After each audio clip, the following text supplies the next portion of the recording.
I ran up a check, I might do it again. Enemies close, had me thinking they're friends. 10 toes down, I'll be free until the end. Crib outside the city, I don't feel safe in my hands. Took so many years, I'm just waiting for the wins. I'm in debt to no one but the one who took my sins. I do it for real, it's no reason to pretend. If I do it once, I do it again. Add it up, bankroll, euro, peso, add it up, I'm just doing me, everything is on me, oh you matter what. Add it up, bankroll, euro, peso, add it up, I'm just doing me. Welcome to Millionaire Before 30, where we are on a mission. That we are, Brent. That's right. We're on a mission. We're giving you guys the entire blueprint of how to become a millionaire before 30 years old. I'm Ryan Zoland. I'm Brent Daniels, Mr. Talk to People, and we are excited. This is a hot topic. Not only that, but we are going to deep dive into the business of a 22-year-old former, you guys went to high school together. I'm 22. You went 22-year-old. You guys went to high school together, and you were absolutely crushing it right now. We're going to break all that down, but we're talking about the difference between becoming an entrepreneur out of high school or going to college. Getting a college education, going through that whole system, or going out into the real world and starting to provide value early on. And I think there's a lot of different mental hurdles when you're graduating high school, you're getting out of it, and you're like, oh my gosh, can I go and be successful in business? Should I go to college, get this kind of 4-year buffering to get more life experience, more conversations with adults, more adult type of situations that you get into once you get to, that 21, 22-year-old age.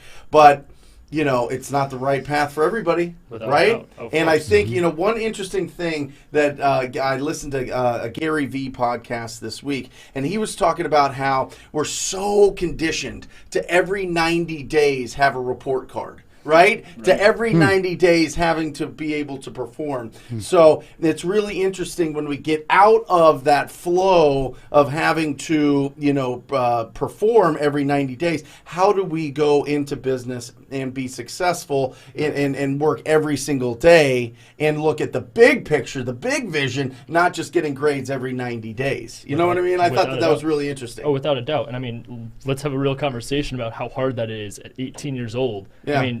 I can tell you, being in high school, and Colby, you could relate to this too, they have the counselors. By the way, Colby McMahon here. Colby McMahon. Nice to meet you guys on the air. Good morning.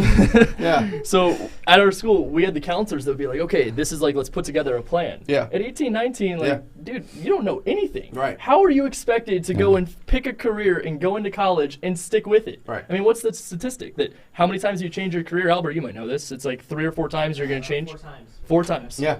Yeah. And then let's also talk about every time you change the career in your school, how many classes do you have to add or how many classes do you pay for that now don't matter? Right. So it's just having to make that kind of decision that soon on. Let alone most of the time, school is set up to be an employee. Of course. Right? Stay within the 100%. guidelines, follow the system. It's exactly the blueprint of how to become an employee. Love it. Colby, talk to me. Yes, sir. You graduated high school. What'd you do? Well, I went to GCU for a year. Right?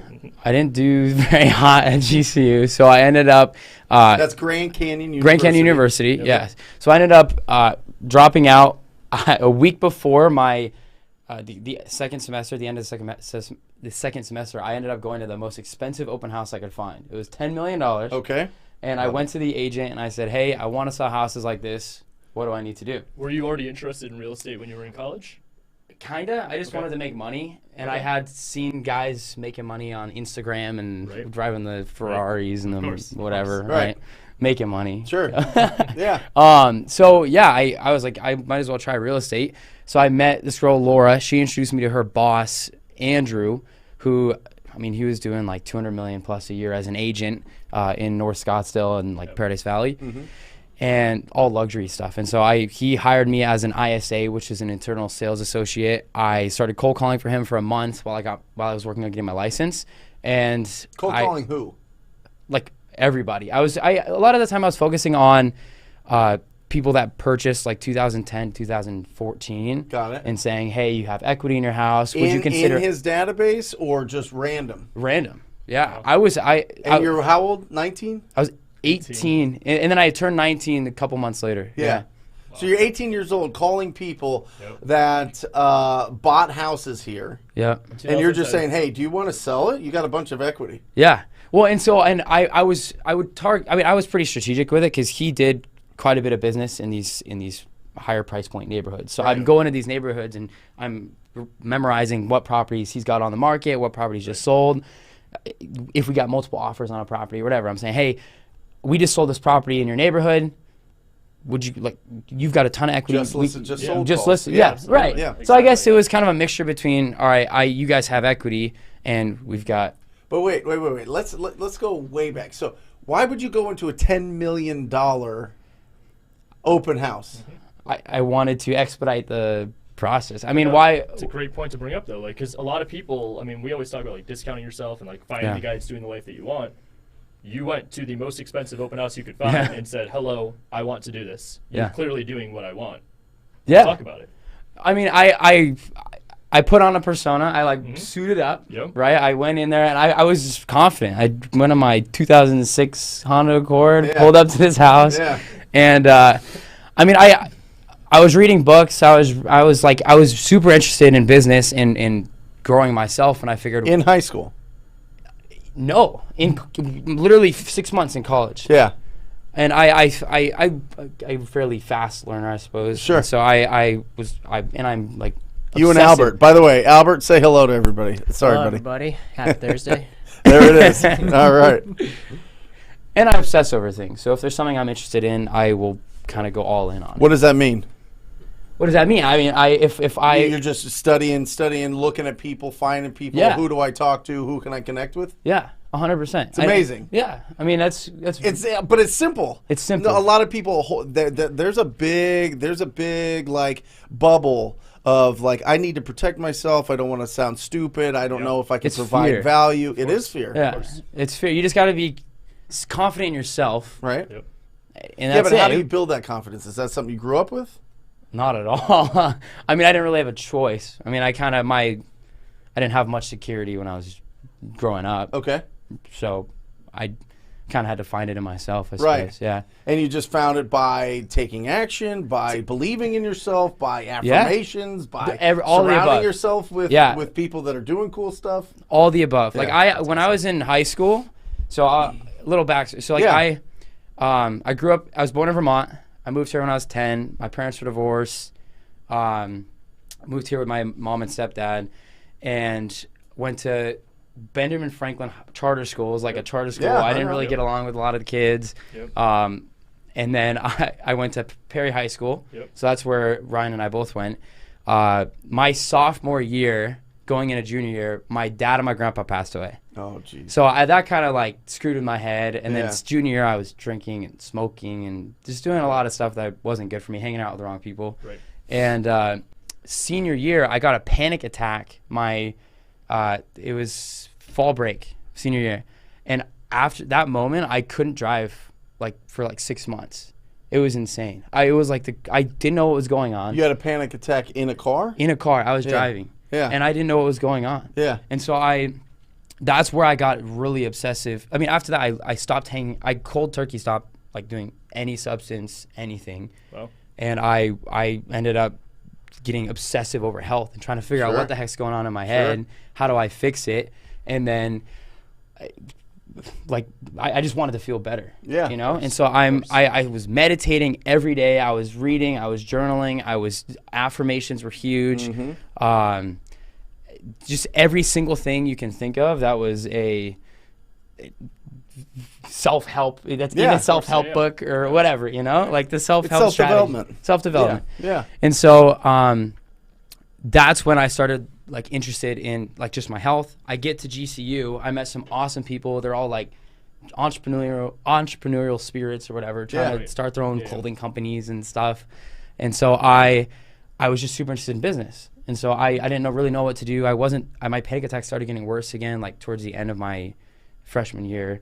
And so that's when I was like, you know what, I need to do something different. I'm going to fail these classes. I don't have any money. Mm-hmm. My mom doesn't have any money. Yep. It's like I'm either going to go in debt or have to go work a ton to pay off the. Sure. It just doesn't really make sense for me to move forward in school. It was what I felt. So that's when I ended up going to this open house, and it ended up working out really well because I started on that team. He was obsessive. The team leader. He was obsessive over affirmations and being positive and just everything that I believed in as well, which was really positive. Yep. Yeah, perfect role model. Absolutely. Yeah, perfect role model, and There's no perfect role model. Yeah, Let me tell you this right now. There's no perfect role models. Oh my gosh. I feel like you need to be around good people. Yeah. That's what I'll correct myself. Well, no, listen. I think that, so our brains control everything, right? It's all wild. It can either destroy or it can create, and it just depends on what outlet you put it towards. It just depends on what you want to accomplish and if you want to accomplish, right? Sometimes we hold ourselves back, or we feel like we're not good enough, or we feel like we're living in the past too much, or we're making up. Sometimes when tragedy strikes, we start replaying these things over and over and over, and then it starts morphing and turning and evolving into some sort of shadow that's hanging over us, and we have to do positive things to get that to get past that. And I find the best way to do that is go and provide as much value to the marketplace, to the community. Keep that wild. See, it's a blessing and a curse, because you've got that brain that's always going. Yeah. And so does everybody that's watching this. Yeah. Everybody nobody that's watching Millionaire Before 30 is like, well, I just want to stock shelves at the grocery store for a while, live a nice humble life, and whatever else. Everybody has this ambition to do something amazing. Well, the amazing thing that we do is provide value to the community, and that calms down a lot of our crazy brains. I get it. I got this crazy brain, right? Just always going, always on, and it's just a different type of brain. That's why I say people are just born with different type of brains, and you've got that. And I think intention behind that activity is very important. Like in authenticity, I think that's why I did pretty well starting out, because I'm calling like $4 million houses, $3 million people that own these houses. I'm just like, hey, I believe that I'm gonna work harder than anybody else to sell this house. Right. Yep. And I felt confident. I had the team supporting me. Right. It's like I think that's why I was able to do that, and that's why I propelled me pretty quickly. It. And real quick, kind of give people, we're 13 minutes in, give people your stats of where you're at now. You've got 7 luxury flips going on. 7 luxury flips. About how many millions of dollars in property are you flipping right now? ARV probably 9-10 million. Right, $10 million, right? Yep. Yeah. You've got how many units? Rentals? 11. 11 I just units. closed on 10 yesterday, so I have a rental in Phoenix, and then just closed on 10 units yesterday, which is part of a bigger portfolio we're working on purchasing as well. Right. What else you got going on? We bought a flip together. Yeah, we're closing on that flip Us on with 10. Albert, and then Colby's partner Nick. Yep, my business partner. From that $10 million in flips, what do you think net to you're going to take home to yourself in your bank account? Profit? Yes. Profit. Just from this cycle, I assume this is probably a 90-day cycle of this $10 million that you're going through. Typically, these are going to take a little longer because they're more. Some of them are more expensive rehabs, or they'll sit a little longer. Like one of my properties, I have listed at 1.6. It's been on the market for like 2.5 months. Just kind of like, it's more of a niche buyer. Yeah. When you get in these higher price points, it's kind of a particular buyer. But like net, I'd say probably 400. Right. And you do that twice a year? Yeah, plus my other stuff like agency. I have an agency deal closing for 900 tomorrow. That's just a warehouse for a buddy, and then I have just a warehouse. Right. Yeah, and then I have guys, 22 years old. Like, how many years into this? 3 years. Yeah. Right. Just over 3. So 36 months. I mean, that's bananas. That's extreme. I mean, that coming from. I mean, it's not like you had people that were like, hey, here's all the deals. Right. Here's all the money. Yep. You've had to raise all this. You've had to go out and make all this. Right? Yeah. So let me give you a funny story. The guy I purchased these 10 units with. So we have a 50-50 partnership, and we're looking to basically build a large portfolio of single family or small multifamily residential rentals. So that's what these 11 properties are, is us 50-50. So I met him. He just exited his company. It was like a commercial real estate fund they had like $1.5 billion under management. Yeah. He just exited, started his own little capital company. He's got a couple partners, like younger guys, two 26-year-olds. They have a triple net industrial company, and like they own some Sonics or whatever. So I was reading How to Win in Commercial Real Estate by Craig Coppola. Yeah. It was a Rich Dad Poor Dad library book. Yeah. And I realized this guy, Craig, lives in Phoenix. And so I looked up his office and found his phone number.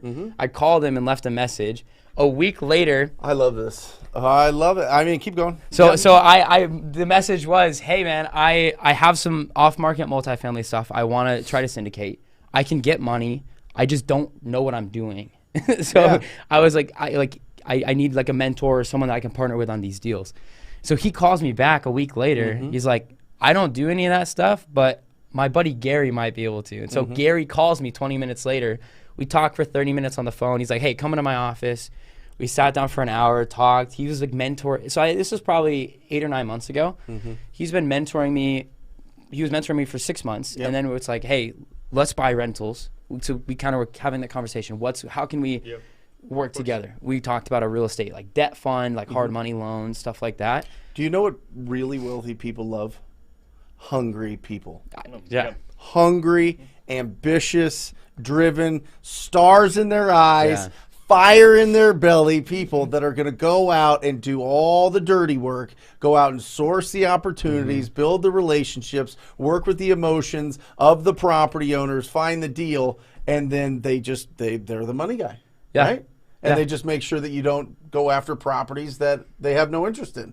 100%. Or you shouldn't have interest in. And at this point, he trusts my judgment. Yeah. I mean, especially after we flipped out of one right away. We bought 2 rentals at the same time, both by by Grand Canyon University, and one of them we got an offer for like $70,000 more than we paid for it. We didn't do anything to it. My contractor bought it from us. All right, cool. Yeah. And so we ended up selling that one, but we kept this other one as a rental because the tenant wanted the same place. Sure. And we got him up like $700 a month in rent. So there you go.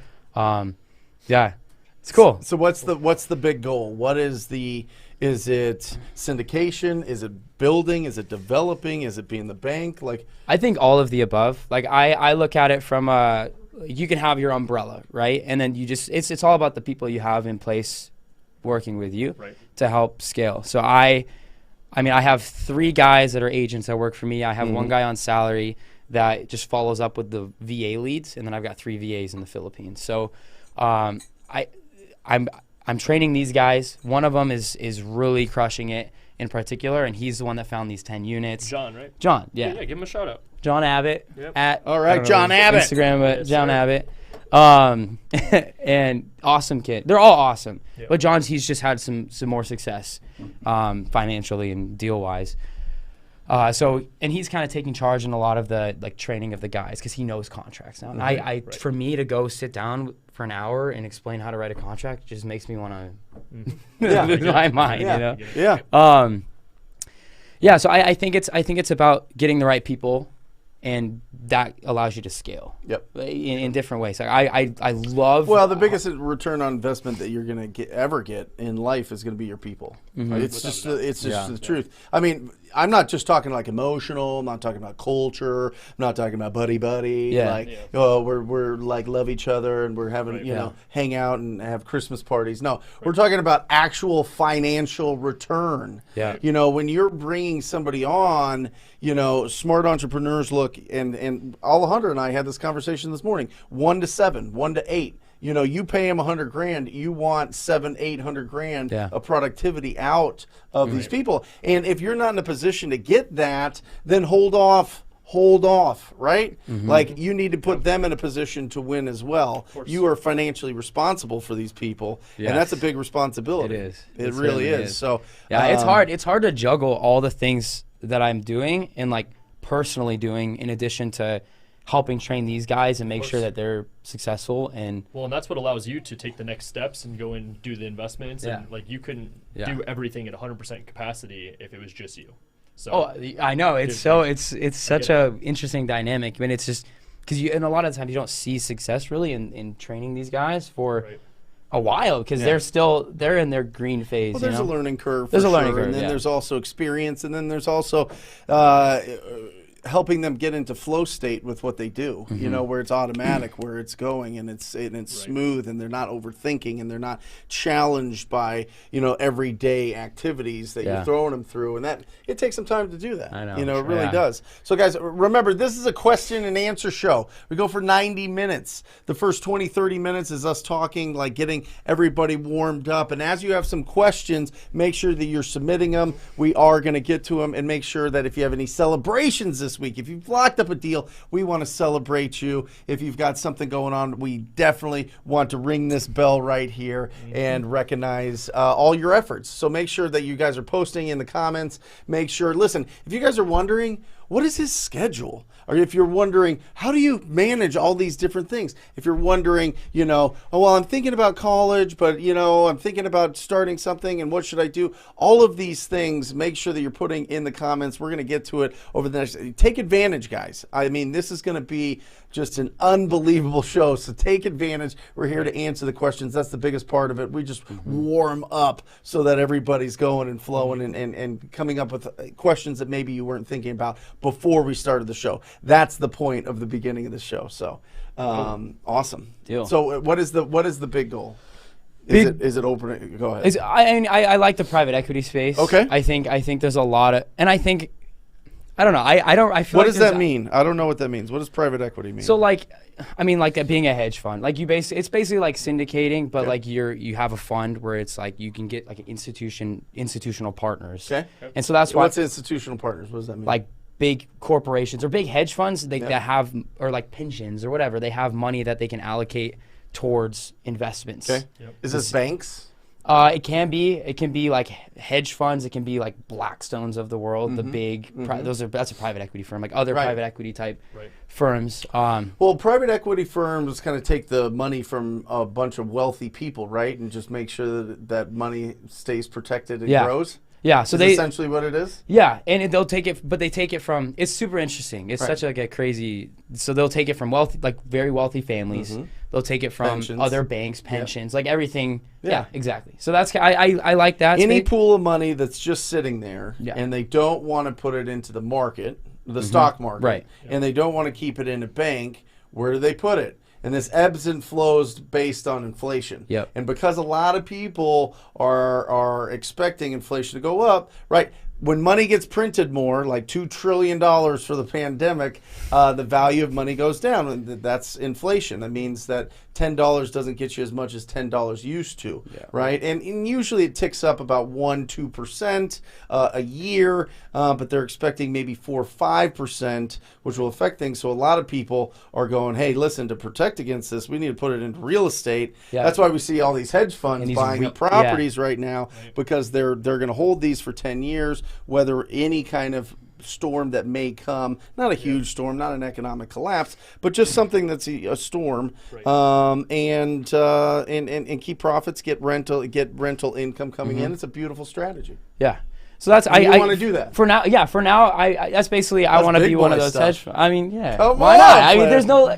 What I love about real estate, there's no limit, at all. Right. Like you can do whatever you want to do. It's just having the right network and having the competency to and energy to in deal sourcing. Well, how do you get the right network? I just talk. I don't. You just talk to people. Oh, talk to people. You wanted me to say? No, I'm just saying.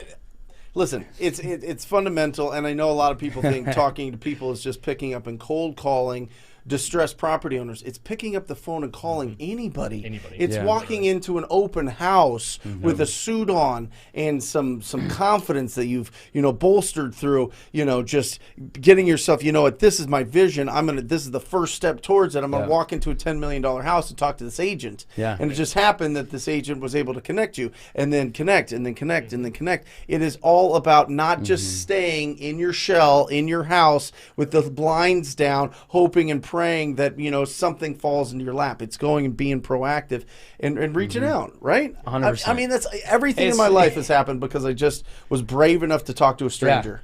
Yeah, 100%. My life is gonna dramatically change, I think, because of this relationship with the partner I'm buying these units. Of course, I am 100%. And he looks at me the other day. He's like, Colby, I'm gonna get you to $100 million. Don't worry. Right. I'm like, all right, cool. There Let's you go. do it. That's it. That's awesome. Yeah. That's the mentor you want right there.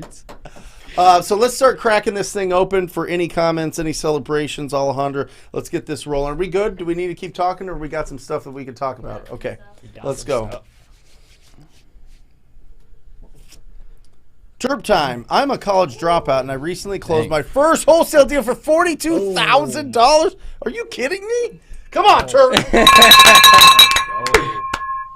Are you kidding me? That is unbelievable. $42,000. I remember the first time I closed a $42,000 deal. I like my guts got all watery. I was standing in as soon as I got the check, I had like goosebumps. My wife was looking at me. I went pale, and in my mind, I was like, "Holy cow!" Like it broke my brain. Yeah. It like literally broke my brain because I was like I was in a lot of debt. I had to like fight and claw my way out. I had to do a lot of stuff I did not want to do, did not feel great doing, but it finally like moved the needle forward. I had to talk to a lot of people to get to this, and I got that $42,000 check, and I was like, oh, can I do this again? And what is going on? My wife's like, what are you talking about? Like, this is, no big deal. Like, just go. And I was like, okay, and it snapped out, but it broke my brain. I'm telling you, those big checks break your brain, and then you're like, oh my gosh. I need to get a $50,000. I need to get $100,000. I need to do $1 million deal. Yeah. Like profit. Yeah. I mean, that is awesome. Didn't you do $1 million deal with Ricky? Yeah. I didn't make $1 million, but we had a $1 million deal. Yeah. It was a big. Talk about that deal really fast. It was a big. I feel like it's a good one. Paradise. It was almost $1 million. It was a big Paradise Valley flip. So we bought it for like 2.3. We didn't really do much to it and sold it for 3.2. So that was That'll a good deal. What'd you net on it? The net was $500,000. Yeah. But the closing costs and commissions on that are stupid. Yeah. And then we did put a bid into it. Yeah. So then you guys split the $500,000? We had it was 70-30 because I didn't put up any cash on that one. So your 30 was 150,000 or something? Yeah, something like that. Yeah, and then how'd that feel? Good. When that hit your account? Feels good. Yeah. Was it expected? I feel like you're like, yeah, it's fine. I expected it. He's thinking about the next 150. Yeah. It's obviously it's like, but Kobe, I think here's what I'm hearing, right? Your bravado is what young people need to understand. You're expecting to win, so it's not a surprise to you when you do get these big checks because you've been expecting it this whole time. So in your brain, this book what I'm thinking came from Ryan Serhant, right? One of his books. When you're dealing with billionaires and millionaires, money doesn't excite them anymore because they have so much of it. They're already moving on to the next thing. They're thinking about providing value because that's what excites them, something fun, because money's so boring to them. And I feel like your bravado that I'm feeling as you're telling these stories is, yeah, it's a $150,000 check to some of us starting out. It's like, oh my God, that's so much, right? That's like, how do you do that? But to you doing so masterful at this craft of luxury flips, you're like, this is how I deal. This is my world. It's like you're normal as some people's like, whoa, but you're expecting to win.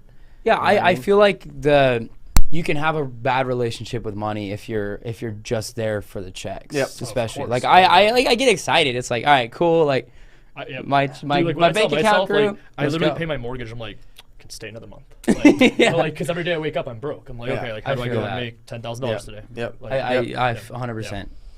Listen to this, I pulled this up specifically. Top 10%, 201,000. That's top 10 in the world. Top 10%, $201,000 a year. That's the top 10% income earners. Top 5% is $273,000. To be in the top 1% is $504,420. Right? Mm-hmm. Isn't that crazy? Wow. And you chipped away, like you almost got top 10% in one deal. That's pretty cool. You know what I'm saying? Yeah, that is pretty cool. It's incredible. Here we go.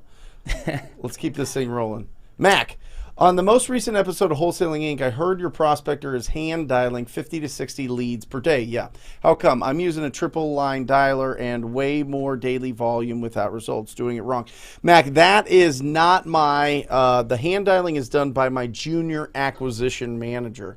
So these are leads that are already been cold called. So if we're going to call somebody, we use the batch dialer. It's efficient. It lets us call a lot more people, lets us connect with a lot more people more more people at the top of the funnel means more deals at the bottom of the funnel. So what happens is they come in, my junior acquisition manager, Chad, pre-qualifies them based on the condition, their timeline to sell, their motivation to sell, and their price. And then once their timing is lined up, then he'll get it to my acquisition manager, which then closes the deal. The problem I was having is my acquisition managers were getting too busy. There's too many leads in their world, and it was hiding the best leads. And so I needed a filter there from cold call. So it's every property, and then it's the people we talk to, then it's the leads, and then it's the pre-qualified goes to my junior acquisition manager, and then my acquisition manager gets the hot, ready-to-go leads, and he goes and does his job of closing those opportunities. So it's not the cold callers, it's the junior acquisition manager. And if you want a little bit more deep dive, I would look into the live that we did, breaking down my team on how to scale your business. There you go. Boom. Nicole. Right, from Nicole. Hey guys, thanks so much for time. When submitting offers on the MLS, does the realtor need to specify that the contract will be assigned? I can tell you for Arizona, it does not need to be specified because every contract will be assignable. I see a lot of people put on there like and or assignee. Personally, when I put that on a contract, realtors actually they'll ask, they'll be like, what does that mean? Mm-hmm. So that's why we don't put it on ours. But and the ones that have been burned once, they know will reject your offer. Yep. They will say, nope, I know what's going on now. Yep. And I'm telling you, realtors in this market that get multiple opportunities to sell the deal, and you're trying to, freshen up and smell good and look good and present your offer that gets accepted. If they've already been shocked by another wholesaler that has backed out, they're going to throw yours to the trash can. For sure. So, Nicole, and you just talk to an attorney or talk to a title, the in-house counsel, the in-house attorney for a title company, and just say, hey, do I need to have this on my purchase contract in this country, not just this state? If the contracts say that doesn't specify that it's not assignable, you should be able to assign it. Just double check on that. I'm not an attorney, obviously. Let's invest. All right, let's do it. Who are you? My name is Colby McMahon. 22-year-old luxury house flipper, portfolio builder, and soon-to-be top hedge fund owner, manager / conqueror of funds. There you go. All right, that's I'll Colby do that. McMahon. I'll do How's that that? deal. Put that on your Instagram, Instagram bio. Yeah, there you go. Yep. Under the entrepreneur, of course. Picking up a $17,400 now land deal. Yeah, through True People search? You gangster. Dominic, do you know how much profit you're going to have? You're going to have $17,399 of profit in that deal. Oh my gosh, congratulations. Celebrate that. $17,400. Incredible. Now, Dominic, let's add a zero to that. Or at least let's get it to 50. Let's push to 50. We find what we're looking for, so we might as well be looking for massive deals. And massive deals on this channel mean 50K plus. So let's get after it. But congratulations. The wind's behind your back. Keep it going. Keep the momentum going. Just don't stop what you're doing now to how you got that deal, right? No vacation yet. Yeah. Yeah, seriously. Jason. All right. I'm currently in college but feel very unmotivated. I told myself I'd unenroll when I get a deal or two closed. It's been hard managing my time. Any advice for someone in this position? Colby, what would you offer as advice? I feel, it is tedious. Like the real estate industry, especially when you're starting off, like you haven't done a deal, you don't feel that confidence that you once you get a couple deals closed. You're working off of faith. You're working off of fact, faith, right? Yeah. Right? And you might have proof of concept for like one or two people, but not yourself. Exactly. Right. Exactly. I don't know if this is. I would almost say go find someone that is doing what you want to do, and go work part-time for them so that you can understand, okay, this is really what it takes to get a deal closed. Yep. That's my thought. Because that's basically what I did. It's Yeah. like, all right, I'm just going to go find someone that's doing it at an extremely high level, and I'm gonna learn from them and provide value to them so that I can get their expertise and grow. So I think that's a big nugget there too. Yeah. You provide value. You don't just come in and say, teach me everything you know. Yeah. Because those guys that are where you want to be, they don't have time to stop the train. 100%.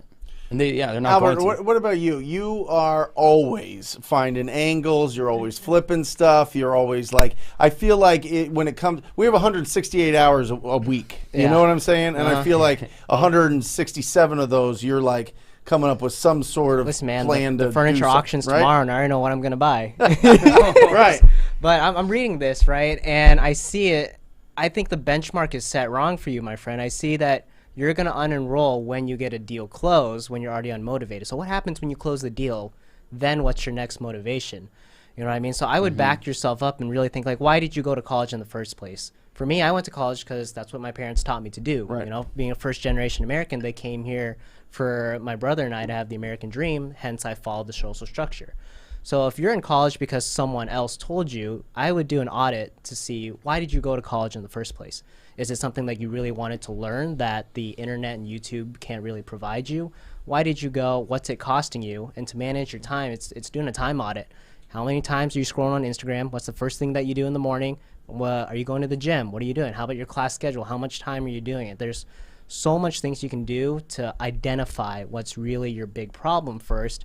Then go back and say, all right, think about it. When you get a deal closed, then you unenroll, then what? What's your next motivation? So it's really going back to getting that spirit alive again, lighting that fire in you, and going again. And that can be as simple as, go join a club in college. Find some new like-minded people to, oh my gosh, there's real estate clubs in college all over. I don't know which college you're at, Jason, but go into college, talk about like, hey, I watch Brent Daniels here. He's talking about wholesaling. Anyone familiar with this? Yep. And you'd be surprised how many other people, and they're like, oh my gosh, I watched that too. Or even if they're not familiar with it, the ones would be interested. Interested. It's like, oh, And then something you else just for form the a club. relationship. You guys go Yep. do that together. You're in that journey. Yep, talking to people. But there's nothing to get you motivated, Yeah. right? It's doing something first to gain that motivation, and then that awesome cycle keeps going. So find something, accomplish it, and keep moving that cycle. Love it.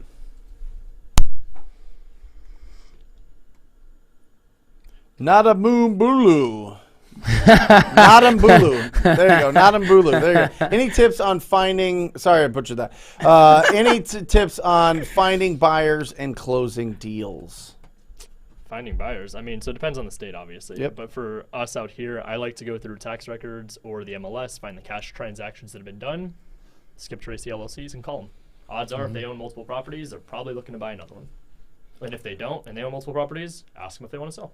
No, that's not the question, but Who do you sell your deals to? Because you've been wholesaling as well. Yeah, I mean, I have friends or buyers that I know, but you a don't have lot. a buyer's list, though, right? I don't really have. Yep. I have That's like my me. cell Same thing. phone. Yeah. I'll text people, hey, I got this 20 deal. people. Yep. But it's like if, as long as it's a deal, Yeah. you can sell it. It's Yeah. just go hit up someone on Instagram that sells deals, or go. I have a couple guys that I can send deals to and say, hey, I need help selling this. You know the right people. You know the whatever, right?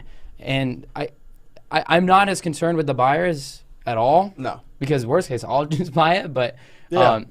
I just sourcing good deals, you're gonna be able to sell it. Well, you made a great point there. Like having the confidence that you could close them yourself. Yeah. That's why I tell everybody that's getting into wholesale, find somebody that is your money partner. Right. And go and tell them, listen, I am going and I am fighting tooth and nail. I'm picking up the phone. I'm knocking on doors. I'm reaching out to everybody. I'm going to find opportunities. When I do, I need help buying them. Will you be my financial partner? And I think if you go with that and you're constantly communicating with these people, it's not just, I'll look at whatever deals you have. Okay, great. And then you just keep the communication open. I assume that's what you do really well. You're keeping the communication open with these people as you're connecting, and you're like, what do you think about this? What is this? How's this? 100%. Right? You're testing, and seeing, where is the path of an actual deal? Okay, there it is. Now you're focused. Now you go find more. Yeah. Yep. Yeah, Right? 100%. A lot of these people I'm building like friendships with. Yeah, and that's of course. we're all like-minded. It's like I feel like everybody in we all have similar energy, a lot of us, right? We all have that personality, so we can get along pretty well. And that's just what I've learned is like it's going to be really easy to connect with most real estate people. Yeah. I also like Nanambulu. I like going after real estate agents that are flipping properties currently. So I would just go on Zillow and any of the area zip codes, whatever that you lock up a deal, and just reach out to them and tell them, I love the product that you put out. I love the flip that you've done. I've got another off-market property that needs some love, and was just wondering if you do the remodeling or you got somebody else that's doing the fix-up, and start that relationship, go down, pull that on that thread, and see this could be one of the biggest buyers in your town. Yeah. This could be the agent to one of the biggest investors in the town. Absolutely. This is just like your story of calling up the guy, leaving a message. It's a week later, and he's like, I don't do this. Like, I'm writing books and crushing and doing, other stuff. Yeah. Like it's just not what he's focused on right now. Yep. But this other guy will. Yep. I mean, that was from one call. That could One be- call, yeah. and you've got your financial partner. Yep. It Right? changed my life. Yeah, $100 it will. million. Yeah. I am telling you, it is not. If you go and you know that you're here's the issue. The issue is people aren't taking enough action, that they're not confident that they can provide value to these people that have extreme wealth. That's it. If you're out there hustling and you're in that zone and you're finding opportunities and you just need money, you will find money. Absolutely. If you go in with energy, confidence, Yes. and competency, Yeah. you can get as much money as you need. Yeah. I mean, is what I found. It's like if you're finding good deals, the money will follow. the money will follow, and you just need to build that trust. Of course. Yep. Awesome. Jose, how do you comp multifamily properties when there hasn't been any recent sales of similar properties? Who wants to take it? What do you got? You just bought multifamily? Yeah. I mean, it depends. I mean, there's going to be different markets have different cap rates in different areas. It's a challenging question because it's like it really depends on what you want the return to be at that point, right? I mean, you're gonna look at, okay, what's a typical cap rate in your zip code? I'm sure there's some recent sales. Maybe it's off MLS. Maybe it's whatever. Go to LoopNet or go to the Monsoon tax records and say PropStream. PropStream, okay, and say these are some of the recent properties that may even be farther out. Just find similar assets and figure out what those cap rates are, and I would try to get the cap rate to that similar as, or higher than that. What's a good cap rate? I mean, I try to get a 7 on I mean, these properties at the 10 units were over a 7 stabilized. Yeah. But hedge funds are buying 4s. Right. It's like Listen, Jose, I'm going to have a much simpler answer. As low as possible. That's it. I mean, honestly, first of all, you got to find out what their expectations are. Yeah. You got to see what they're getting in rents. You got to see kind of what is the rental rate in that area. If it was fixed up, is it upcoming? Is it not? But really, you got to pull the price out of them first. If it sounds like it's too good to be true, lock it up. You know what I mean? Like this whole thing where we're trying to fit it in and analyze things before we know the seller's number. If they won't give you a number, then throw something crazy out. I mean, whatever it is, and just see what their bottom line is. Right. And then go talk to people that buy multifamily properties and say, hey, listen, I've got this deal and it's in this area. What typically are you paying per door?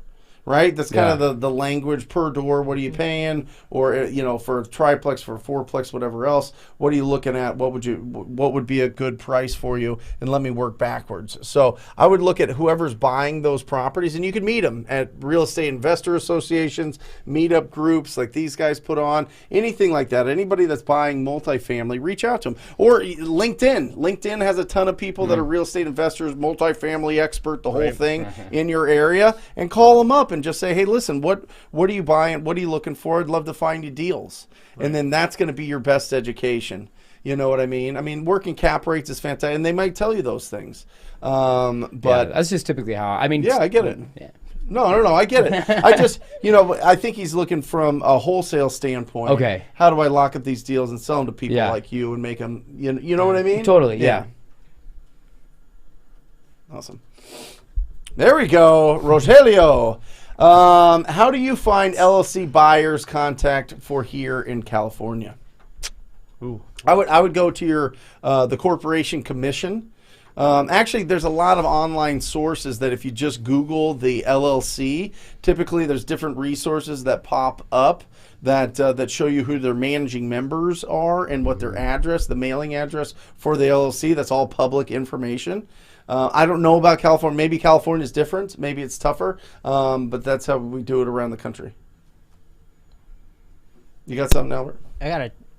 It's honestly amazing what you can find on Google. Right. But usually what I found lucky here in Arizona anyway is when the LLC is on, there's a mailing address. Sometimes I Google the mailing address and it's usually at a business complex. And I'll find the business complex. I'll find the business that's there, the number, and I'll just toss that LLC out. Sometimes I've Googled the LLC itself. And Google's good at this. It will find where that LLC name pops up, and you'll never believe how many things that it's associated with. And half the time, I'm finding exactly what I need to. Just plugging it in. A lot of the times where it's like an LLC, that's the managing member. It's an attorney, so you can, and we have called them up and said, "Hey, I know that you represent these people. I just want to leave a message. You guys can pass it along if you want to or not. But I have a great opportunity for the owner of this company. We've got a great reputation. If you'd like to pass it along, if they have any interest, please have them call me. My number is blah, blah, blah, blah, blah." You know what I mean? Now, if it gets passed on, it gets passed on. But for the most part, attorneys want to, cover their ass. If anything kind of happens, so they'll pass it on and let the client make the decision if they want to pursue it. So it's a good good avenue there. I want to see how much that check is, Rogelio. Yeah. That looks cool. All right, from Jonathan. What are some great closing lines that don't sound like you are rushing them?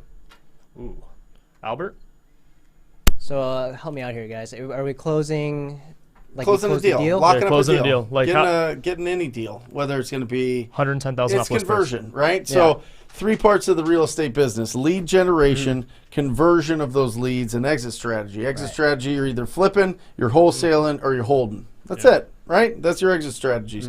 So in that middle conversion, it doesn't really matter what the exit strategy is. How does he lock up more deals? How does he get more deals under contract? Well, I feel like at that point, if you're closing it, it seems like all the bullet points have met the seller's needs, right? If you're asking them to close, you just get to the point. Just ask them. It sounds like I've covered everything that meet your criteria. Can we get this thing done? Everything sounds like a fair deal to you. When would you like to close? Yep. And it's one of the things that I learned with all the resources I read is a lot of agents, a lot of people like us, they don't ask for the close when the seller is ready to close. Right? They like the price is right, the time is right, the condition, the convenience, like, oh, fantastic. But we talk ourselves out of the deal because we didn't ask for the close. So and there's nothing they're not being rushed out of it. It's just, hey, this is the next step. Are you ready to close? Sounds like I've checked off everything that you wanted. Sounds like I'm the guy to close the deal for you. Can we make this happen? When would you like this to happen? I love the okay, so we're good on the price, right? You're happy here. We're good on the terms. Yeah, everything's good there. Okay, you want to work with me? Okay, great. What's the next step?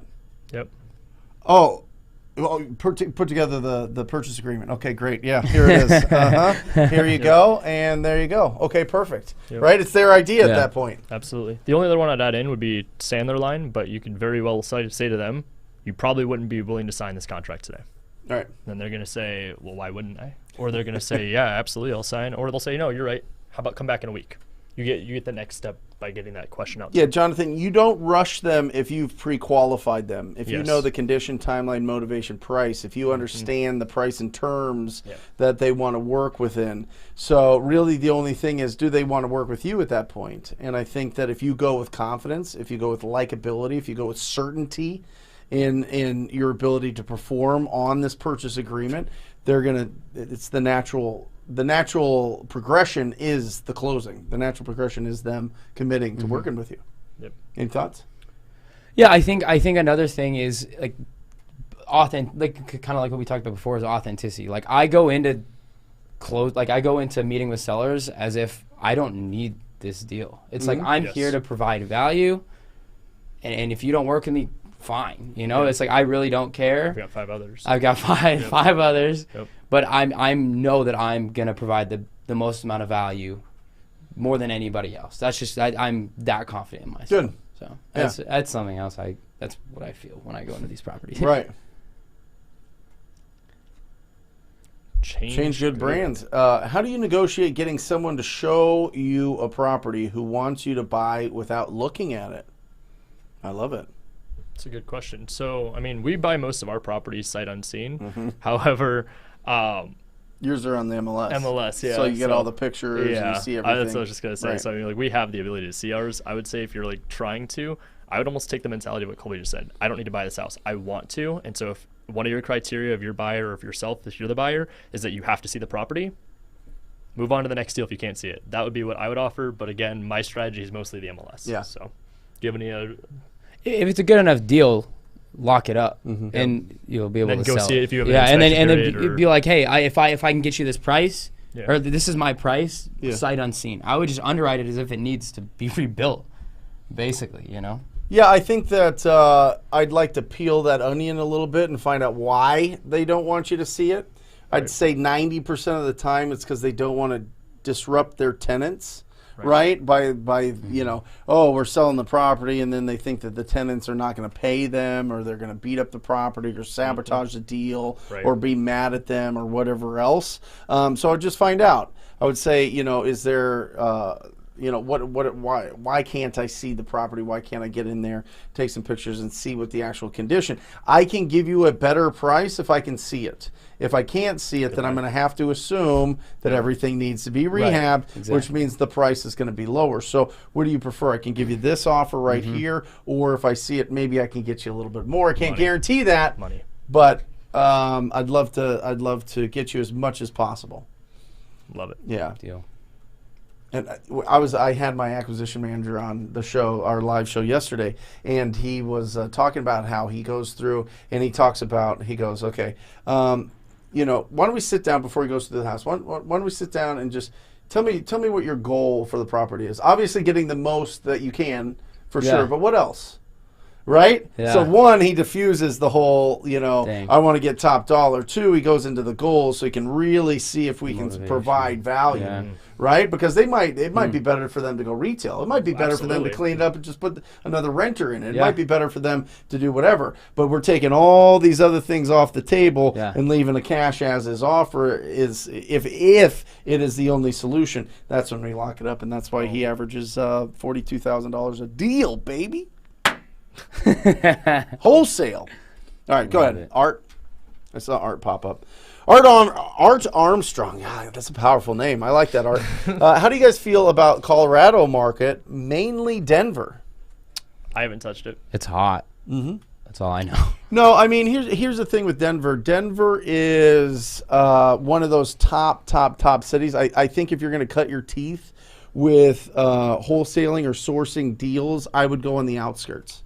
I would go in the surrounding areas, some of the smaller areas. I would go for price points that are under or around $400,000 and below. That's where I'm seeing a lot of my students are having a lot of successes in the surrounding where there's more cash buyers because the prices are less, so they have to put less down and put less into the rehabs. And not all of them have raised as much funds as the young gentleman at the end. But it's I think it's a fantastic market. I would cut your teeth somewhere else, and I would highly suggest once you do start crushing it, Art, or maybe you already are, I would invest in those really good neighborhoods. I think that there is power behind buying in good school districts. I think that the appreciation is stronger. I think the people are more respectful to the properties, and I think that there are a lot less headaches when you buy in good school districts and good areas. So some strategy there. It might not make sense from a cash flow sense as compared to something like Memphis or St. Louis or something like that. But I think buying a lot of those properties is a trap, and I think it's a nightmare, and I don't want you to go through that nightmare, Art. I want you to buy good properties that don't take up your whole life, because time is more important. There you go. I went down a rabbit hole there, guys. Perfect. That's good, man. There you go. Amen. All right. Guillermo. All right. I was wholesaling by myself, and now I'm working for a company that wholesales, and I'm not happy. I thought I needed help, but I'm learning that I could do it myself with people I can have fun with. Any tips? I think that you just walk yourself right through it. The whole reason that I always think it's important to join a team is to learn the structure, systems, and processes, obviously camaraderie of working around like-minded people, understanding you guys are all going towards the same goal. But if you're feeling as if that company is not providing the value, and more importantly, you're not happy, you could do this on your own very well. And guess what? If your company is offering you a certain amount of money, go find somebody to JV with and partner up with. Squad up. Go find somebody that's in your market, and that might be more valuable than being on the team, especially, like I will reiterate, if it's not making you happy. What do you think? Because this is like the opposite of what your experience has been. I mean, I think it just depends, you know? Like, if he's in a spot where he feels that he can go do it himself, why not? I mean, it's if you feel that you can do it, I would say go ahead. It's just when you're starting off, like, right away. That's when I think you should go latch onto someone that's crushing it. For sure. You joined a team right when you started? Literally right when I started. That's when I did the same thing. Yeah. Actually, we had the same thing. We were both ISAs. You get in, you learn how it works, and then when you feel comfortable, or maybe like myself, I wasn't even comfortable when I took the leap. I was just like, you know what? Where I'm currently at is not where I'm supposed to be. And that's when I took that. Well, and like what Brent said, go find, maybe this is the remedy, is go find someone that has some financial backing or has some money or just their own money, and they don't have as much deal flow as you can provide, and just say, hey, look, I want to do these deals. Yep. You have some money, like, let's partner up. If you can find a partner, that'd be great. Or go interview other companies if you want the support from a wholesale company and you don't want to have that overhead and you don't want to have that stress. Go interview some other companies. There's a lot of options. And Guillermo, you know, the first sentence there is kind of throwing me off. You wholesaled by yourself, and then you went. He was doing it himself. Yep. Then he went to work for a company, so something was happening there, and now you've seen that company is maybe not what you had expected. So, you know, sometimes we expect that everything's going to be remedied by going into another company, and they don't really have the leadership, or they don't really have the systems or the time, or they're on vacation half the time, like most real estate people. Right, no, seriously. I mean, honestly, Seriously. like that was a big issue when I was coming up in my early 20s. Was I was like trying to be like, okay, I need to be around these mentors. And the mentors were always not working. I was like, what is going on here? They were at that position, though. You know what I mean? Yeah. So I think also what I learned from that experience, Guillermo, was I had to do it all myself, and I had to see that I had to like be loud enough to get their recognition to when they wanted to invest time and effort and money into me. And then from there, I just broke free of them and just outpaced them by the work. So I think putting in the work, getting loud, getting what you can from them, and if they're at a position where maybe you want to blow past them, or maybe they're just not in a position, they're just not really good coaches, and maybe that's what you need, then just do your thing, man. But it's all action.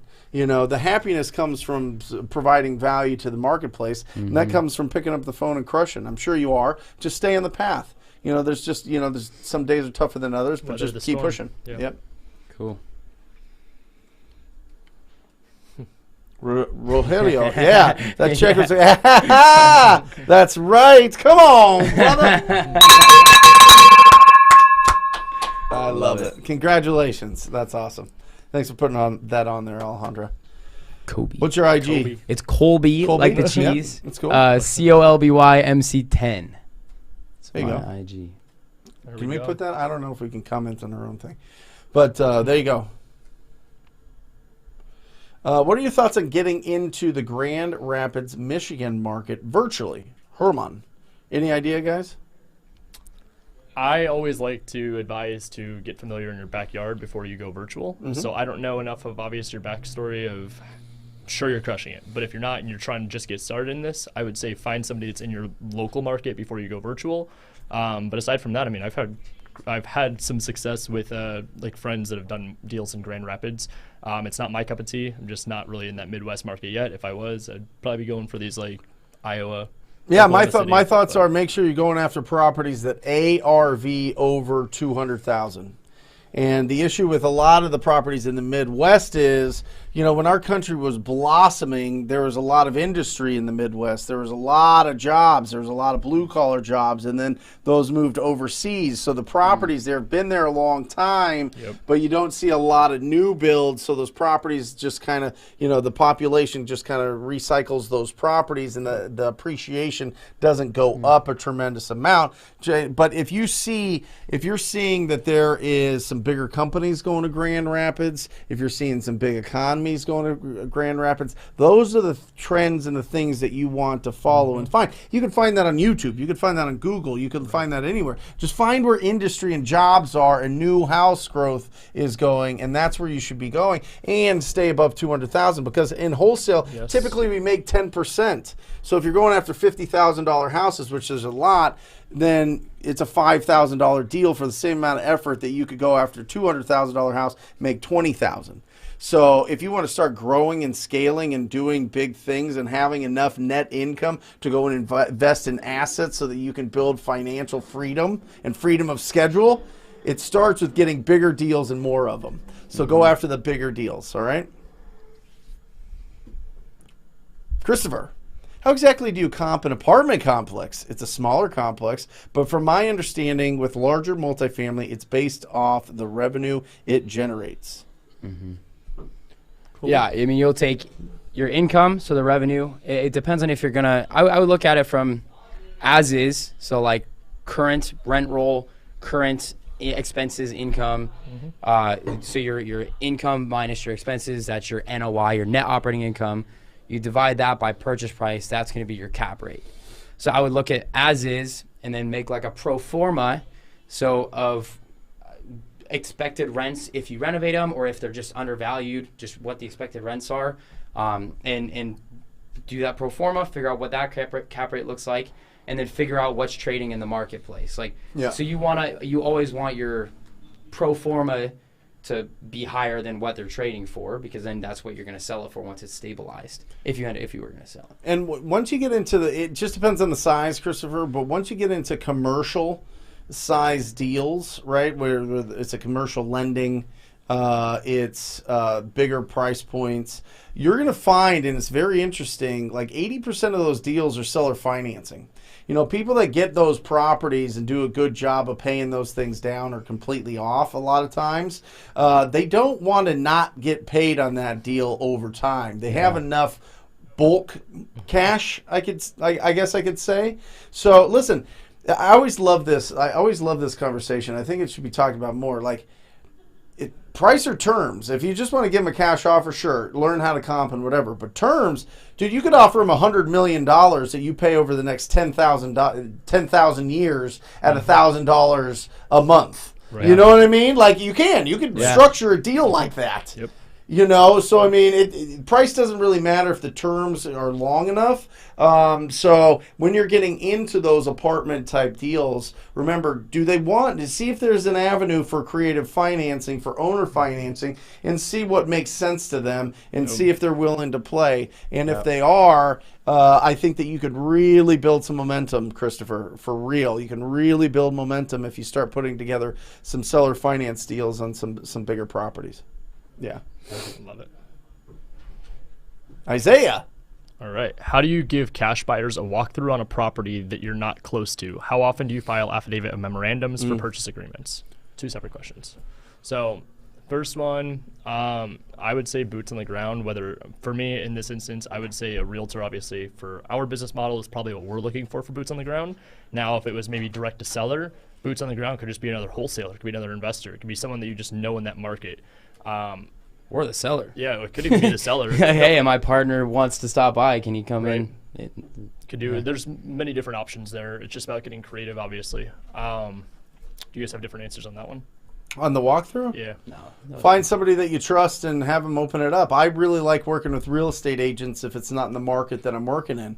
And with the intention that They could flip any properties. We can send them referrals for any deals that just want retail and build that relationship, especially if you're there. If it's another market that you're just kind of, it's like a one-off, like you talk to somebody in town here, but they have a property in Nevada, I would find a wholesaler in Nevada and split the deal with them. I really would. I would be like, hey, listen, you've got the buyers, you do the walkthrough, you handle everything. Let's JV on this deal and make it super easy. And filing an affidavit. I feel like an affidavit is like, and I'm more of I probably bring more emotion to real estate than I should, but I feel like an affidavit of memorandums, like people like, I do the purchase agreement and then I file the memorandum. I feel like that's like a prenup. You know what I mean? Like you're expecting things to go bad. Yeah. You know what I mean? So it's a weird mental trick, but I also think that like if somebody, and I think this is the same with dating or being whatever. If they don't think you're the best, then what's the point? Yeah. You know what I mean? If they're dating other offers on the side and people are giving them more and they're taller or sexier or whatever than you, then whatever. Find somebody that you know. There's plenty of people that'll think that you're awesome in business. Probably not in whatever romance, but whatever. Maybe, who knows? I don't know. But yeah, I would just say that it sets things up in a negative tone, I think. But a lot of smart business people that I know around the country that are very analytical mind love protecting their efforts, love protecting their investment in their marketing that they've made into these deals, and they protect it with the umbrella of a memorandum. But I've done maybe, I think, 1 or 2 out of 1,500 deals. I just had a deal a couple of months ago. I would have made $28,000 on it, and the seller just would not sign closing docs. And I talked to my attorney. I was like, look, like, what should I do? He's like, you can file an affidavit of memorandum. I'm like, you know what? It's kind of more headache to deal with that. And whatever, it's like, let's just let it go and move on to the next deal. There's always more deals. Vasily. Go ahead. Oh, here we go. I came across an MLS deal for $499,000 here in Sacramento. Needs $115,000 in renovations. How do I get the agent to understand my discounted offer? Albert Stein. Yeah, Albert's dying. Albert, do you want to take this one? Yeah. Here's the way I have that conversation with that agent, because sometimes it may be a new agent, maybe an old agent, and it may they're doing the best, right? They're trying to get their seller the most amount of money for their property, and it's all about when they set the expectations with the seller. Now you have to understand that seller now thinks he or she is gonna get that for their property. So when I talk to the agent, I like to see what their headspace is at. So my line is, when I talk to them, hey, what offers have you had on the table? And then I go through it and I ask them, you've been to this property, correct? I'm assuming because you have photos and everything. I get them to say, yeah, I've been there. And then I go, so can we both agree this property needs just a little bit of love to get it up to today's design trends? And that line with a little hint of sarcasm there breaks the tension. And that kind of tells you where that headspace of where that agent is. Are they like, yeah, and then I had it once where the agent actually told me, like, yeah, the seller just wanted me to put it there. I understand it's overpriced. And they opened up the conversation. And then the flip side of that, the agent can be a little more restrictive in that answer and talk and say, yeah, but I mean, just a little bit of flooring and a little bit of cabinets will do it good. And that kind of tells you, okay, that's where your headspace is at. And from there on, that's now your bench point. Now you can work on saying, all right, well, I see this house over here has sold this much. Do you think the same renovations can bring it to that standard? It's all about opening up the conversations, letting them think, educating them, and think that said, listen, $10,000 is not going to put, a waterfall countertop edge on this and make this kitchen, where it is. So setting expectations, learning where the headspace is at, where the expectations has been set with the seller, and then negotiating from there. Well, and does it matter how long it's been on the market? Yes. Right. Day one on market, you're not going to get them $50,000 below list price. What about day 14? Probably not. I would say 30 plus. And I would say also, too, what we find a lot of success with our MLS offers, this actually just happened yesterday. We got a call back from an agent. Oh, so-and-so fell through. And I was like, we told you they weren't going to go through because they're paying too much money. Right. They called us back. Our offer was $25,000 lower than the other. We came up $5K and we are waiting just not now on a signature. But it's those deals that come back around that we find are usually the better. I think what Albert said was perfect. It's E&E. expectations, and education.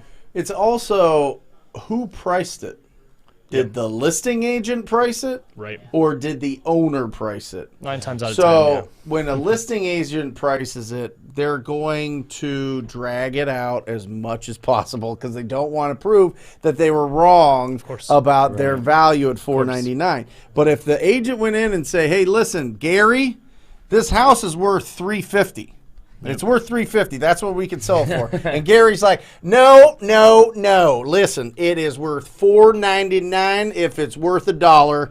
I know values. I know the market is extreme, and I know that we can get a good amount out of this. All right, and then no offers come around, and then you come in at 119 under their offer or whatever it is, and then the agent goes back to Gary and is like, "Gary, listen, we don't have anything on this. These are the current comps. This is what I'm seeing. This is how much repairs need to be going into this thing. I think that this is going to be a decent offer. What do you think? Do you know?" Are we getting close here? Is this something that we can work with?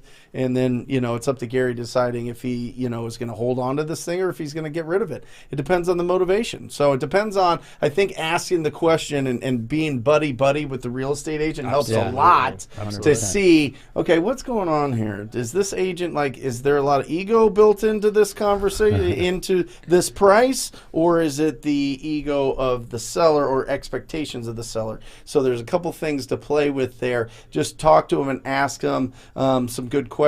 Just find out, what they're going to do. Do they have any expected price reductions coming up? If you came in with an offer around, 180, is that something that they would even look at or probably not? Right. And then pull away and then just be like, listen. And then the agent goes, "Oh, well, I told him." Yeah. Listen, I told him. Oh, absolutely. Right? Agents will tell you. Dude, they throw them under the bus all the time. All the time. Yeah. On the MLS too, it's sometimes not about all the price because we get terms that we get to play with, and so if you're going to hit them with a low price, hit them with the best terms possible. The recent deal that we just closed, I talked to the agent on the phone. I knew they were moving, so I'm like, "Hey, how does moving assistance sound?" And immediately the conversation changed. Suddenly, my price was not too far off because I was able to hit that. Can you put the camera on him, Hondra? I'll hit that convenience button to them, and once I talk to her, the agent, I understand the story, and it's like, "Hey, here's $300 for U-Haul. How does that sound?" And she probably like, "Oh my gosh, they would love that." Didn't that get the price down $20,000? Yeah, that price got it down $20,000 just got because $20,000. the convenience of in the terms. Yeah, I'll give you moving MLS systems. deal. Yep. Deal. It's incredible. It's the terms. Yeah. Yep. Give to get. Dang. Creating win-win situations. Lobo. Currently just finishing up my engineering degree, but the other day I found out that making 6 figs a year doesn't mean you're rich. Haha. Feel like I wasted some years of my life. What do you think, Colby? I feel like it's all about what you want to do with your life. I mean, you can take your engineering degree and making 6 figures a year and go buy some real estate with it and put yourself in a good position. Mm-hmm. It just depends on how quickly you want to get there, you know. And you can even do it on the side if you want to get. I mean, you go to school for 4 years.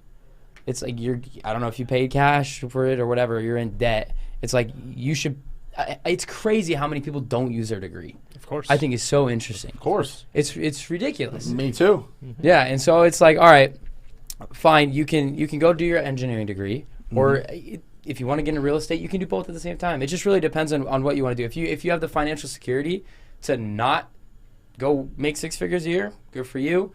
Go do real estate. If you want to have some additional security and some additional ability to go buy real estate and a W-2 job, that's making money. 6 figures a year, you can go buy a ton of properties. Right. I mean, you can go buy some rentals, go buy some flips. Partner up with people that find deals, and you be the money partner. 100%.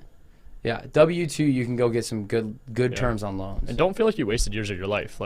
It was just a stepping stone. That's all. Everybody has their own path. Yeah. I didn't go to college. He went for a year. Brent went to college. Albert went to college. We're all here. We're all in the same room. You have your own path, and this is where we go back to don't compare your chapter 1 to somebody else's chapter 15. Saying you wasted your years, no.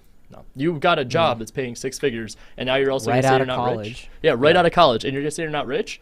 There's people I know that need $20,000 a year that make 40. He's finishing up. That are just He's just saying the jobs that are available that are going to pay to 6 figures. But still, there's guys that make 6 figures that can live a very lavish lifestyle. I mean, the average salary in the country is what, 45? It also just depends on what brings you joy. Yeah. I mean, happiness is dope, but happiness, you can get happiness from, drinking a soda or eating a good sandwich. That's happiness. Joy is like really getting fulfillment. Joy is like that ongoing, like you're just like, I can't believe I'm living this life. Like your relatives and your family and your friends are like, what do you do all day? How do you do this? How are you traveling so much, and how are you going and doing these experiences and living this life? You know what I mean? So, if you feel like you've got this engineering degree and they're going to put you at the bottom of some company that you don't want, you're going to feel like they're like stepping on your neck every day. Well, then, dude, pick up the phone, start making calls, find an ugly house, talk to the property owner, see if they consider an offer, and then from there, figure out which exit strategy you want to do. If you want to wholesale and build up some cash, great. If you want to partner with somebody, flip the property, get some cash, great. Or if you want to add it to a rental portfolio, fantastic. But, at the end of the day, we've only got a certain amount of time. All the stuff that we have, the watches, the cars, the houses, the portfolio, all that stuff evaporates the second we die. Yep. And we can't take it. We're just renting it for the time that we're here, right? And interesting stat. Will you put up that graphic? I'm glad that I'm reminded of this. This is bananas from Robert Kiyosaki yesterday, showing you. Everybody talks about legacy. Legacy. Will you pull out? There you go. 77% of people who inherit their family wealth lose it in 3 years. 3 years, guys. Like, you want to talk about legacy? First of all, if you're not building a legacy of how to be financial literacy with your children, the people that you're going to be passing down all of these gifts and all of these rewards and all of the work, the trophies that show the efforts that you put into this world through your life, you better teach them some financial literacy. You better teach them to go out there and be able to hunt themselves. Yep. Because if they're soft, 77% of them evaporate that in 36 months. People's fortunes disappear in 36 months of them passing. I remember there's a saying that I forgot where I heard it, but the faster the money comes in, the faster it leaves. Sure. So it doesn't teach you the value. The faster you get it, you've probably given it, you want it some way, but you didn't go through the work to earn it, to understand like, wow, this is what millions of dollars feels like, and suddenly you'll spend it like it's nothing because the way you got it wasn't exactly as hard earned as someone who built a company from ground zero, someone who went to college, got their degree, and worked for years to climb the corporate ladder make that. Yep. So there's time involved in losing. So that stat doesn't really surprise me in that sense. We're big spenders when we make $30,000 a year. You're still going to be a big spender when you make $30 million a year. It's the same thing. Well, I mean, people get inheritances. It's gone. Yeah. It's gone. Yep. I mean, half of it's gone in taxes anyway. Well, yeah, sure, but I mean, there's ways to protect some of that. Anyway, This is a two-part question. Esther, I want to start with real estate. Do you recommend for me to become an agent? Probably got some different answers here. My answer is yes, absolutely. Go ahead. Part two's up here. Or just find deals and try to get buyers and be with them 50%. Okay, my answer changes. Okay. It depends on what your goals are now. Because I was going to say, like, if you're just asking me in general, should I get licensed because I'm getting into real estate? My answer will always be yes. I use the reference of tools on the tool belt. I would like to go in when I'm talking with sellers, and 90% of the time, the biggest kickback is going to be price. It's not going to be motivation for what we find, it's going to be price. So then from there, us being licensed, again, working mostly with on-market deals, we flip our hat around. Hello, nice to meet you. Now I'm Ryan, the real estate agent, not Ryan, the investor. So I would say for me, obviously in our business model, especially being MLS and working with agents, being licensed all day long, and it's the cheapest marketing channel out there. But that's my opinion. What do you think, Colby? I couldn't agree more. That's exactly what I would say. Is that why when you got started, did you know you wanted to go investment first, or did you have the vision of being the real estate agent? Honestly, I thought of it as, I thought there were more people that wanted to sell their house for the most amount of money than wanted to give it away to wholesalers. That's how I like my thought process going into it. So that's what I was like, I had no idea what wholesaling was. So I didn't even Yeah. know about the investment side until about 3 years in. Yeah. So I was like just the realtor that was like open houses, Starbucks. Yeah. Go look at these property like. Yeah. Totally. Yeah, it's interesting. Yep. What about you? Esther, I think long term, at some point, they're going. If you're going to be going at, it depends. If you're flipping properties, it's an advantage because you can list your own properties. Yep. If you are going to be doing wholesale, I see over the next 5-10 years that they're going to require a license to wholesale and to go through a brokerage.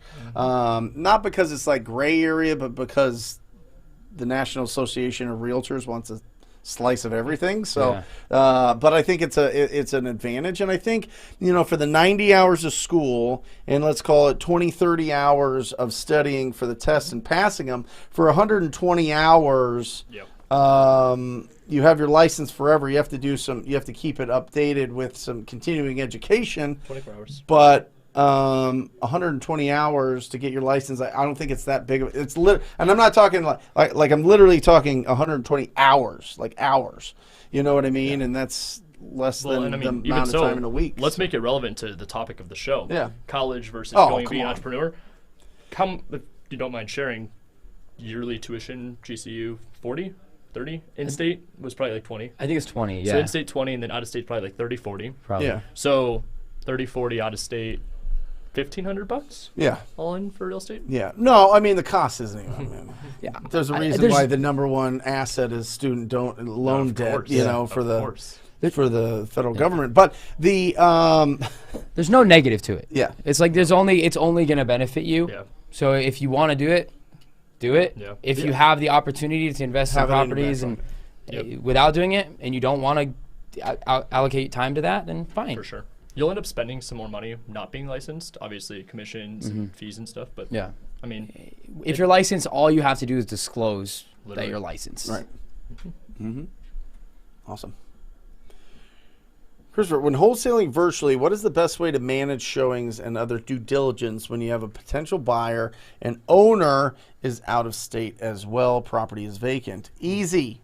Ask them written permission to put a contractor lockbox on that property. That's it. That is literally it. That's it. And then I would probably schedule for a specific time, a 2-hour block that you want all your buyers to go to. That way they're just, you see what happens is if you're like, yeah, it's on lockbox, here's the lockbox code, blah, blah, blah, blah, blah, and some smoke and deal, the first dude that goes there takes the key. Yep. It happens all the time. So, I would either have 2 or 3 lockboxes stashed around the house for the one that you lose, or just set it up for a 2-hour window. That's what I would do. Because they'll be like, no, I put it back and in also the too, lockbox. what happens I if, didn't take the key. What if I'd you love send to it buy to a guy and then they send it out to somebody else and they send the code and then it just gets passed around? Yeah. And, which will happen. Yep. Yeah. I like the window idea. Yep. All right, from Isaiah, how do you find hedge fund buyers? My market is SoCal, and some hedge funds are paying near retail for some properties. Would love to know more about successfully wholesaling in SoCal. It's a grind. Isaiah, dude, SoCal, I've got some connections. If you want to reach out to me on social media, I can gladly connect you to some people out there. Hedge funds are definitely paying stupid money. We are seeing out here 104% of retail. So, I mean, that's obviously where we can tell you those numbers specific because we're competing against actual retail buyers. As for finding hedge fund buyers, or I would say, honestly, like, I don't know about you guys, but out here, I could ask probably 20 people, and 3 or 4 of them are going to say, I know hedge funds, or I'm representing a hedge fund, or I'm writing offers for hedge funds. So, I mean, it might just be the running theme of today's show again, but TTP. Yeah, I mean, and you can also, typically the hedge funds are going to have a buyer's agent. So I would just see... So you can kind of backtrack. If you go and you pull up and you see hedge funds bought a certain property in your area or whatever else, put that address into Google, find out who the buyer's agent was that sold them that, and just call them up. That's the connection. All of them are going to have buyer's agents that review the deals and manage the transaction. So I would just find the buyer's agent and make buddy and just see how good they are at communicating. And they do. I mean, there's some serious value in working with hedge fund buyers. There's a guy that's at our brokerage. Shout out to Matthew Potter. I mean, this dude's done over $100 million in sales this year just from working with a hedge fund buyer. Now, he still has his traditional business, but I mean, that's probably call it 80, 90 million in hedge fund buyer in 1 year. Yeah, we just had Matthew on the wholesale hotline Monday. Awesome. Yep. Crazy. All right. I'm just starting wholesaling. How do you find out a property own if they passed on, and only info that comes up is the deceased. So what are they saying there? Basically, somebody passed away. How do you find the heirs? Okay. Right? So I guess it depends if it went to probate. Yeah, it just depends. I mean, you want to look at see if it's coming in through probate or if it gets inherited. If it gets inherited, it's going to be a lot quicker. You're going to see that it's going to turn over and the names are going to pop up sooner. If it's going through probate, then you're going to have to run that race. Buckle up. Because that could take a while. And if you're looking on it, if you're doing it manually and you go on like Fast People Search or Spokio or whatever, one of these skip tracing sites, you can put the address in. It'll show you the deceased owner's name and just look at this people that it has are underneath. associated. It's like, oh, it's so and so, family and members. so and so and so. Yeah, I would call a family member and say, hey, I would say I saw you're the owner of this property. Yeah. They're gonna say, oh, I don't own it. Don't call and be like, Grandpa My died. aunt does. Yeah. Yeah. Awesome. Areno. You got it? Should you go down the rabbit hole on vacant properties where the owner has passed and it's difficult to find the heirs? Well, there you go. Back to back, the same question. Yeah. So, where do you find the heirs? You can go to like fastpeoplesearch.com and that's a free yeah. that's a free service. Yeah. Spokio, I think I pay like $50 a month or something. Yeah. And it's just these basically skip tracing Or individual Triple Search. properties. Yeah, there's a ton of the sites. AmericanTracers.com for one-offs. Obviously, pull them from batch skip tracing. It's going to be .com that gives you the most accurate. A lot of those free sites, they get updated every 100 years or whatever. So you run into a lot of frustration because you're calling a lot of dead or disconnected numbers or whatever else. I guess that is dead numbers, whatever. I'm just saying the same thing twice. Anyway, just try to find out who the other family members are and then call them. Mm-hmm. Yep. Sometimes I have luck calling the neighbors because I don't know what it is, but before people used to be really neighborly where they know everything in the neighborhood, and I have found that when you just talk to the neighbor, sometimes they'll understand, like, oh yeah, that was Aunt Patty, and you're just like, oh, I heard she passed away, like, do you know everything? And sometimes the neighbors know a lot that will give you information. Yeah. Happened to me before, and I'm like, wow, neighbors really do know everything. They do. Totally. Yep. Bola. I'm an artist, and I went to a Fortune Builders workstation a couple of months ago, and I have yet to do any wholesaling because I don't have the capital start. Can I start with $0 anyway? Yes. Colby, come on. What do you think? I mean, of course. I mean, you had a lot of money starting. Yeah, right. I'm like, wait, what? No, I definitely didn't. I look, it's just either you're going to have the competence and confidence to go find deals and bring them to people that have the money, and you're going to get a fee. Or go work with someone that's doing exactly what you want to do and just learn from them. You'll get paid, right? I mean, obviously, most of the time. So it's like just find you'll deals. get paid knowledge if you don't get paid money. Yeah. But also, too, like, I mean, you don't need money at all to start. It's just squatting up with people. And go, like Brent always says, go drive for dollars. Yeah. That's, like, don't even get behind a car. Albert and I were talking about this with people on the team. You have those scooters, the birds, go get a bird. Go walk for dollars. Like, there's so many opportunities out there. You're just looking for distressed homes. Go and knock on their door. Hello, do you want to sell your house? Yes? Guess what? You don't even need to know what you're doing. You could step out and call another wholesaler and say, hey, they said they want to sell their house. I don't know. Can you help? Yeah, can you help me? 100%. And Call any of us. Yeah, We're man. happy to help. Anybody in this business is here to grow their business and help other people grow. Definitely. And we love deals. Deals are the best. God, deals are the best. I love them. As many as possible. The best ones. Do you guys recommend us getting life insurance at a young age, like 18, or should we wait? Do you guys have life insurance? That is a solid question. I've got a good buddy of ours, Devin, that does life insurance. I've weighed out the pros and cons. I will tell you that for me, what I've come to the conclusion with, it makes sense if you have money to put into it. If you don't have money to put into it, because obviously it depends on what kind of life insurance policy you're talking about. Are you talking about whole or life? Are you planning on investing with this and then pulling it back out? Like, what is your goal with the life insurance? If it's going to be just to have something to cover you, you're young. Probably not. But if you're looking to benefit and take this and invest with it, sure, but keep in mind, you probably need, I forget what the numbers are that Devin was talking about, but it's on average like minimum $300 a month you're going to need to be putting into this. Yep. So just be mindful of that. If you have it to play with, absolutely. I haven't done it myself because I would rather take the money that I have on the side to play with and invest it into real estate, let that build up, and then down the road, absolutely. Yep.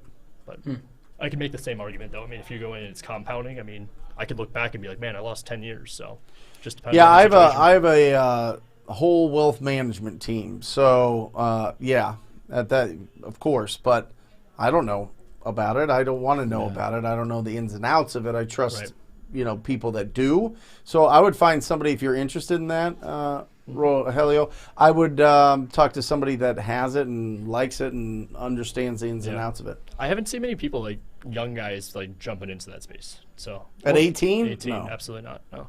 More people are. It's becoming more known for sure. One more. What are the biggest issues wholesaling probates? Patience. Yeah. Isaiah, that is the biggest issue. No, the biggest issue is it takes a long time. So if you lock up a deal early on in the process, don't be surprised if that gets wiggly. It gets shaky because they're going to get a bazillion calls, a bazillion letters, a bazillion texts, a bazillion people having different, thoughts and ideas and whatever else from the family. So my suggestion is let them go through all of that. And when they're ready to close, they should have a date. That's when you want to lock it up. Because if you lock it up too early, time kills all deals. A lot of times they back out unless you have an unbelievable relationship with them and they're like living under a rock type of thing. Right. But for the most part, it gets real sour real quick if you lock it up too early, or if you give them the price that you would want to lock it up too early. Because a lot of people go, well, let's wait until the paperwork's done and then I'll sign the agreement. I don't want to put the cart before the horse type of thing, right? And then you were, well, what if I gave you $150,000? And they're like, yeah, that'd be good. I'm writing it down. Okay, $150,000. Okay, I've got your number. I'll give you a call once we get close. And then you keep following up, and they're like, well, we got $160,000, $162,500. We've got $172,000. We'd love to work with you, but we'd like to get some more out of it. And then they're like, give us $200 and it's yours. And you're like, wow, that's not a deal, right? So don't give up your price too early. Got it? Totally. Good? Absolutely. Good. Thanks for being on here, brother. Thank you. That's it. 90 minutes. Up and done. Pleasure. We love you guys. Listen, let's put up real quick, Alejandro, do you have the graphic of the blueprint? Millionaire Before 30 blueprint. Can you pull that up? Boom. This is it right here. First, just do a deal. Start with something. Do something. I don't care if it's real estate or it's something else. Just get some income coming into your life. Provide some value. Yep. And then from there, obviously switching full time. As you guys know, I mean, we are able to only provide value with our time. And the more time you have available, the more income you should be able to provide, produce, and obviously keep. From there, once you're full time, the goal is obviously to minimize your debt. Kill the debt. Kill your consumer debt. Really watch it. Nobody cares. Nobody cares what you drive. Nobody cares about the clothes or whatever else. You're either awesome or you're not. All right? So don't hide behind all of these things because it's hollow and it really doesn't matter. So watch the consumer debt, kill the consumer debt, get rid of it, get it out of your life. You can't get wealthy if you're making other people wealthy on all this consumer things. You just you're literally spending money instead of investing your money. Absolutely. Next. From there, you're investing into your assets. Obviously, you kill the debt, get down to ground zero. The goal is that you're going to take what you have as income and basically just do exactly what I said, invest it into assets. Those assets should be providing income then for you. And then the goal from there is obviously that leads you to the end all be all goal of financial freedom. Financial freedom, Financial baby. freedom, Yes, baby. Boom. That's it. So that's it. That's for our show. Join us next week. It's going to be an incredible show. We love you guys. Go out there, take some serious action. Thank you, Colby, for being on here. Have Albert, a great day, for everybody. always being exceptional. We'll see you next time, guys. Love you guys. Cheers. See ya. But check, I might do it again. Oh. Enemies close, have me thinking they're friends. 10 toes down, I'll be free until the end. Crib outside the city, I don't feel safe in my hands. Took so many years, I'm just waiting for the wins. I'm in debt to no one but the one who took my sins. I do it for real, there's no reason to pretend. If I do it once, I do it again. Add it up.